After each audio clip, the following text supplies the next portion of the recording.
Friday আসলেই না খুব আনন্দ হয়, কারণ তারপরেই স্যাটারডে সানডে 2 দিন ছুটি অফিসের।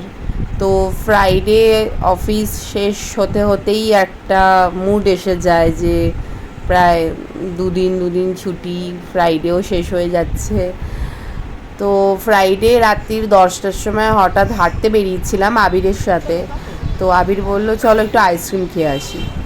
তো ওই কোয়ালিটি ওয়ালস বা রাস্তার কোনো আইসক্রিম নয়, ও বললো চলো এবার ওয়াও মোমোতে আইসক্রিম নতুন স্টার্ট করেছে, ওই স্টিক কুলফি স্টিকগুলো, তো খেয়ে আসি, ভীষণ টেস্টি এগুলো। তো আমাদের বাড়ির সামনেই একটা ওয়াও মোমোর সেন্টার ছিল, তো ওখানে যাচ্ছিলাম। আর আমার না ভীষণ টোটো অটো চড়তে খুব ভালো লাগে, কারণ এত খোলামেলা, তো এত হাওয়া দেয়। আমার ওই গাড়ির মধ্যে এসি বদ্ধতে খুব একটা দম বন্ধ আটকা আটকা লাগে। তো যেখানেই টোটো অটোর সুযোগ পাওয়া যায় আমি ভীষণ সুযোগটা লুফে নিই। তো টোটো করেই চলে গেলাম সামনে।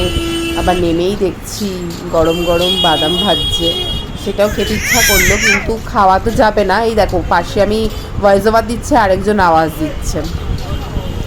যাই হোক, এই যে পৌঁছে গেছি আইসক্রিমের দোকান, মানে ওয়াও মোমোতে। তুইও খাবি? দেবো না, এখন দেওয়া যাবে না। আরে দেখো না এখানে কি হাসছে। যাই হোক, তো রাত্রি 10টার সময় যেই ফ্লেভারের জন্য এসছিলাম, কেসার পেস্তা আমার খুব ভালো লাগে, তো সেটা তো পেলাম না। অ্যাট লাস্ট চকো চিপস আর ব্ল্যাক কারেন্ট খেতে হলো, সাথে একটু মোমোও খেয়ে নিলাম 1 প্লেট। তো বেশ ভালোই কাটলো এই মোমো ডেটিংটা। এখন তো এইভাবেই ছোট ছোট ডেটিংয়েই আমাদের চলছে, বড় কোথাও তো যাওয়ার সুযোগ হচ্ছে না।